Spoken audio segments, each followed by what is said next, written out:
Hi guys, good morning guys. Ito po yung bagong bus ngayon sa panahon ngayon natin dito sa Malta, dito sa Malta Public Transport. Ito po yung isa sa bago, safe at napaka gandang gawa ng bus sa panahon natin ngayon.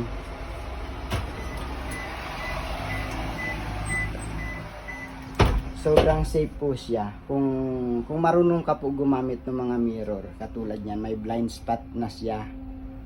So sa green color, yun po yung hulihang gulong o rear tire. Yung yellow color naman po, yan yung middle o sentro o gitna na bahagi ng bus. Yan namang red color na yan, yan po yung front tire o unahang gulong ng bus. Kaya matatansya mo po yung haba ng bus. Opo. Ito naman pong mirror sa baba. Yan po yung kabuuhan sa malayong tingin at ito naman po yung makikita sa malapitang tingin. Ganyan po rin yung sa kanan. Opo. Yan din po siya. Parehas lang sila. At itong nakikita nyo, parang tenga yan. Parang tenga ng bus yan eh. So maririnig niya yung mga mahihinang bagay katulad ng mga motor na dumidikit sa iyo, mga kotse. At kung minsan, nasa sensor po dito sa gitna, yung may tumatawid o malapit ka na sa sasakyan sa harapan mo. Yan, napaka-safe po talaga niya. Para sa akin napaka-safe niya sa ngayon. Kasi ito may camera rin siya sa likod. So makikita mo pasok ka sa box, sa yellow box, nakaparada ka ng maayos. Sa likuran makikita mo pasok ka sa yellow box at dito sa kanan nakapasok ka rin sa yellow box at doon naman po sa kaliwa gayon din naman. Kaya masasabi mo at makikita mong safe pala talaga ang pagkakaparada mo. So electronic na rin siya, so magnetic. Kombinasyon kasi ito ng itong bus na ito, itong bagong Kinglong na ito. Ito yung gusto ko sa mga bagong dating. Ito yung 100 pieces na dumating nitong late na taon na ito. Ito yung sa pintuan niya. Yan po yung magnetic niya. Kapag nisasara mo siya, so yan yung pinakalock niya. Pipindutin mo rito para magbukas. Ito naman yung kneeling kapag gusto mo ibaba, kapag mayroong matatanda o disabled na sasakay. Automatic siya, yan lang po. 3 letra lang makikita nyo. D for drive, N for neutral, at R for reverse. Sa dashboard naman, nandyan na lahat. Makikita mo rin. Kapag may kapag may hinto o may gustong bumaba, yung mga boto na ito, yung mga boto na makikita nyo rito sa loob ng bus, pag pinindot nyo po yan, makakarinig kayo ng tunog. At pag narinig nyo yung tunog na yun, may makikita kang stop na sign. So ibig sabihin may bababa. Opo. At the same time, makikita mo rin siya sa dashboard. Ayan, nakasulat siya sa bus. Mayroon siyang stop na kailangan mong buksan yung pintuan sa harapan at sa likuran. Nakikita nyo po ba? Ayan.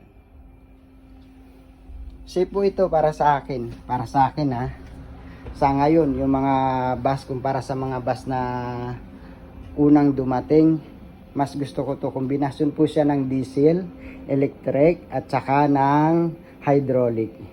So electronic po yung mga iba niyang Kung sa mga naman, sa mga charger naman, kumpleto yan. May mga charger tayo dyan. Ayan. Malinis po, napakalinis. Yung nga lang yung mga ibang pasahero na lang kasi hindi natin mapiplis ang lahat. Yung iba talagang salbahe. Pati upuan, tinutungtungan.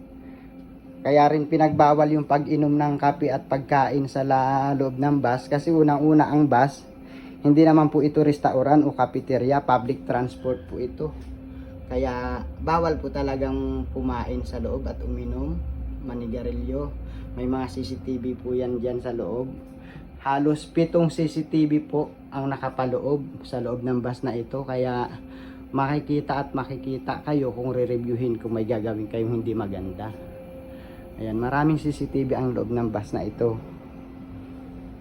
Para siyang eroplano, talagang mako-comfort yung pagbabiyahe mo, yung pag-upo mo, at saka yung mga driver na na-hire dito, talaga namang nagdaan sa matindi at sala na pagsubok. Kasi unang-una, ang mga kalsada dito napakaliliit. Pangalawa, kung kahit na driver ka, mag-umpisa ka sa zero. Dahil ang manibela rito ay kanan. Opo, sa kanan po magdadrive.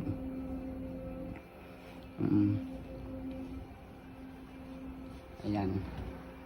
So, yun na lang po muna. Saglit lang naman tong ginawa kong bidyong ito para pagbibigay na impormasyon para sa mga bagong driver, sa mga pasahero, at sa mga driver. Paalaala na lang din po. Opo, yung mga pasahero po kasi minsan nalilimutan nila mag-press ng bell para mag-stop. Ngayon, kapag yan inopen na ng driver ang pintuan, makikita nyo yan. Ito yung sa likuran at ito rin po yung sa harapan. So mawawala na yung stop sign. Ibig sabihin bababa na siya. Kailangan na nilang bumaba. Pwede na silang bumaba. At isasara lang din natin ulit.